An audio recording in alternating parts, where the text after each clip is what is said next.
For decades, world trade has been dominated by the dollar. The strength of a nation's currency is based on the strength of that nation's economy.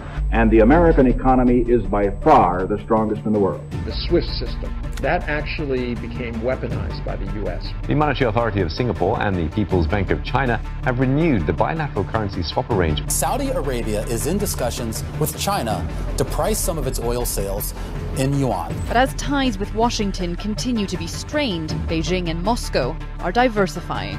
China and Russia had taken another step closer towards dumping the dollar and agreed to trade in their respective national currencies, the Russian ruble and the Chinese yuan. Hi guys, welcome back. It's Andrea again. Today's vlog is gonna be way much interesting. Do you think USA is still gonna be the reserve country? Do you think Russia and China, they are working together to take it out? Please watch the following clip. Don't forget to like, subscribe and share. We really appreciate it. Hi everybody. The US dollar has been the most powerful currency in the world for 80 long years, and like we saw in the previous episodes, this reserve currency status gives the United States such unprecedented power over the world economy that it can cripple the economy of any country within a fortnight. And because of this power, it has even dominated giant players like Russia and China. But you know what guys, this is where China and Russia have actually come up with a master plan to kill the dollar dominance in the world. And if you look at the past 10 years data, you will see that it's actually working out quite well.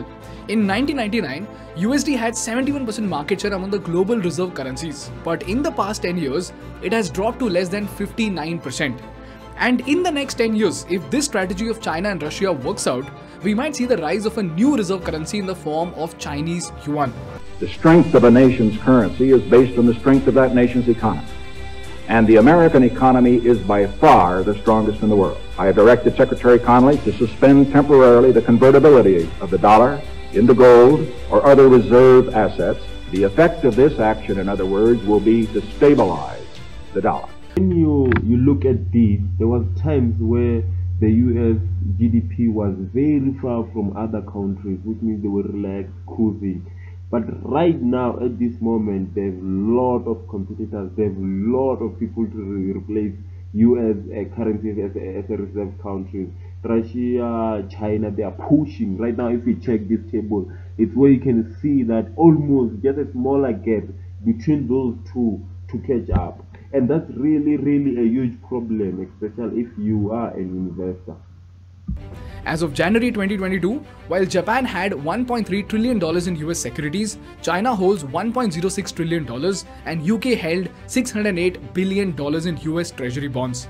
And in total, the US held $7 trillion by foreign and international investors as of September 2021. This is so much money that it's more than the GDP of France, India and Russia combined. So in simple words, the US dollar has three superpowers: trust for trade, power to buy oil, and lastly, it has all the excess forex reserves invested in its own economy with $7 trillion in bonds.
By the way guys, these excess dollars are called as petrodollars. And this is where both Russia and China have a problem. And like we saw in the previous episodes, China is extremely annoyed at the US for supporting Taiwan, and Russia is already the most sanctioned country in the world. So now, Russia is not able to use its dollar accounts in the US to do trade, and at the same time, most of the Russian companies have also been removed from the SWIFT network. So with two superpowers being bullied by one big Uncle Sam, both of them got pissed and joined hands to take down the mighty United States of America itself. And this is where China and Russia started their game plan. So the question is, how can China and Russia together kill the dominance of the dollar, and what exactly is their strategy? Well, the first thing we need to understand is that leverage is one of the most powerful tools in geopolitics. In this case, Russia is one of the largest oil and gas producers in the world. So although Saudi and other countries were selling oil and gas in dollars, Russia punished its unfriendly countries by asking them to buy Russian oil in rubles. So by default, most of the European countries had to buy ruble in. Well, firstly, Russia is strongly supporting China and has already turned the Chinese yuan into their reserve currency. So this is a major move. And as far as other countries are concerned, they have something called bilateral currency swap agreement. And this is something that even India is pursuing very strategically with its ally countries. So the question is, what is the bilateral currency swap agreement and how does it actually work in international trade? Of a new reserve currency in the form of Chinese yuan. So the question is, what is this master plan of China and Russia to kill the dollar dominance in the world? How do they plan to dethrone US from the superpower status of the world? And lastly, what are the challenges that China and Russia will face in this currency wars of the world? Question is it going to work? Is friendshoring what the world needs right now? You see, we're living in the golden age of globalization. The concept of friendshoring goes against the very essence of it. We can think of three ways in which it will impact the world order. Number one, it will undermine free and fair global trade. A World Trade Organization study says if the global economy decouples into Western and Eastern blocks, if it gets divided into friends and enemies, it will lose 5% in annual output. That's around $4 trillion. Number two, friendshoring will harm poor countries, especially if they're forced to pick a side. And this will exclude them from global trade. The burden would be too heavy to deal with for these countries because their economies are not equipped to deal with camps.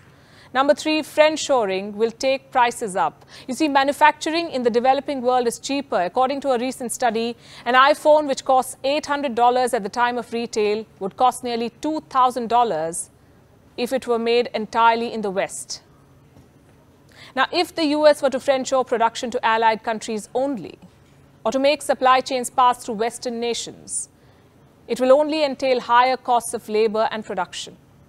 And these were just three reasons. One could come up with many more, but you get the point. Limiting trade partners, limiting business to allies may not really fix things. If anything, it may only worsen the state of affairs. Not every country wants to take a side. Not every country wants to be in blocks.